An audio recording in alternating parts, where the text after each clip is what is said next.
नमस्कार, बहुत स्वागत है आपका। आप देख रहे हैं ग्रहण ज्योतिष सीक्रेट। तुला राशि वालों, राहु और केतु का महापरिवर्तन हो रहा है। राहु मेष राशि में 12 अप्रैल को आएंगे और केतु तुला राशि में। तो इन दोनों का ये महापरिवर्तन अगले 1.5 साल तक आपके जीवन में क्या कुछ बड़ा बदलाव लेकर आने वाले हैं, चलिए जानते हैं विस्तार से। तो देखिए, जो केतु हैं 12 अप्रैल 2022 को दोपहर 3:31 पर अपनी उच्च राशि से निकलकर तुला राशि में आएंगे। अब केतु की जो रफ्तार है ना, वो धीमा है और एक ग्रह एक राशि से दूसरी राशि में जाने में वो 18 महीने का समय लेते हैं। और वैदिक ज्योतिष में केतु को छाया ग्रह कहा गया है, जिनकी चाल हमेशा उल्टी रहती है, यानी वो वक्री चलते हैं पीछे की तरफ।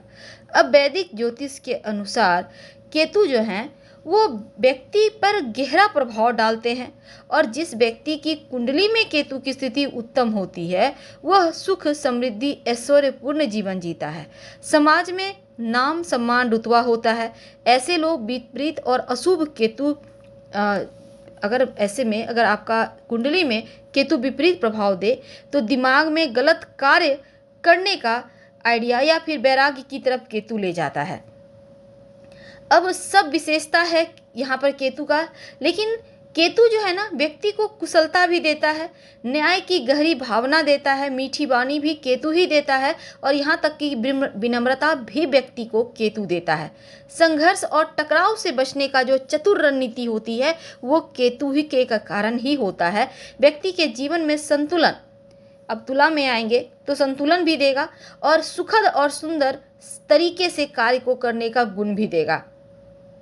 तो ऐसे में केतु का प्रभाव आपके जीवन पर क्या पड़ेगा ये तो हम जानेंगे विस्तार से, लेकिन उसके पहले एक और बात, किसी भी व्यक्ति को स्वयं कोई भी स्वतंत्र परिणाम नहीं देता केतु, क्योंकि केतु किसी भी व्यक्ति की कुंडली में जिस भाव में बैठता है ना, उस भाव के स्वामी के अनुरूप फल देता है। अब यहाँ तुला पर बैठे हुए हैं, तुला राशि में, तो ऐसे में अगर केतु का प्रभाव अन्य 7 ग्रहों यानी कि सूर्य, चंद्रमा, मंगल, शनि, शुक्र, बृहस्पति, बुध की युति और दृष्टि पर निर्भर करता है, तो केतु अन्य ग्रहों की तरह अपनी दशा अवधि में व्यक्ति को वैसा ही परिणाम देता है जैसे ग्रह उनके साथ जुड़ते हैं।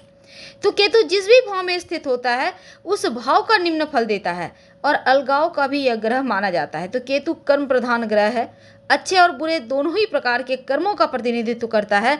ऐसे में कर्म जीवन का अंतिम चरण केतु से प्रभावित होता है और शुरुआती चरण राहु का प्रभाव होता है। तो केतु किसी भी व्यक्ति के विचार, गहन विश्लेषण, ये चीजें केतु देता है। स्थिरता, जीवन का उद्देश्य का एहसास भी केतु करवाता है। और केतु के बारे में एक और चीज है कि केतु जो है ना, भ्रम भी देता है, आत्मज्ञान भी देता है, कभी कभी भटकाव भी देता है।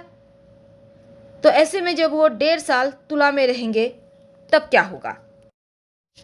तो केतु आपके लग्न में आएंगे 12 अप्रैल को, और इस समय थोड़ा सा आप जब लग्न में जो आत्मा है, शरीर है, यहाँ पर बैठेंगे तो खुद को खोया हुआ महसूस करेंगे। कुछ बातों को लेकर चिंताएं भी हैं।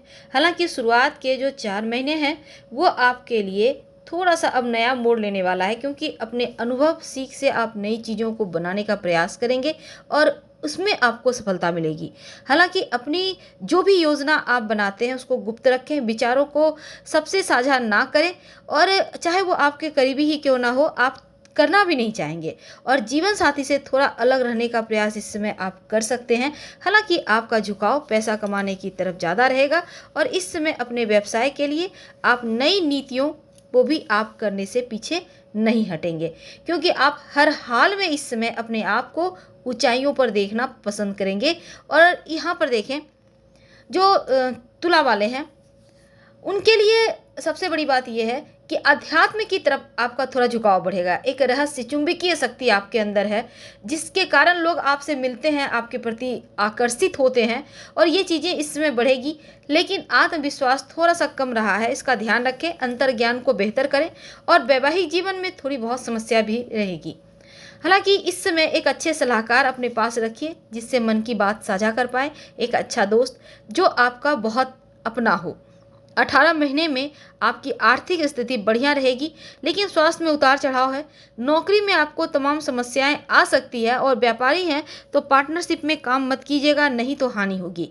किसी नए कार्य की विविधता से शुरुआत करें और सामान्य रूप से ये समय आपके लिए ठीक है, इसलिए ज़्यादा घबराने की आवश्यकता नहीं है। हाँ, नियमित रूप से हल्दी का तिलक माथे पर जरूर लगाएं और संभव हो तो देखिए यहाँ पर जो तुला वाले हैं, केतु कहते हैं कि आध्यात्म की तरफ झुकाव है। वैवाहिक जीवन में छोटी मोटी समस्याएं हैं, लेकिन आर्थिक स्थिति बहुत अच्छा है। अपने स्वास्थ्य का थोड़ा ख्याल रखें और माता रानी को नियमित रूप से 2 लौंग अर्पित करें और प्रसाद के रूप में ग्रहण करें, तो आपके लिए उत्तम रहेगा। हम आपसे विदा लेंगे। लाइव से मैच करें या जानकारी अच्छी लगे तो लाइक कर सब्सक्राइब जरूर करें और आपके कमेंट्स का भी इंतजार रहेगा। हर हर महादेव। धन्यवाद।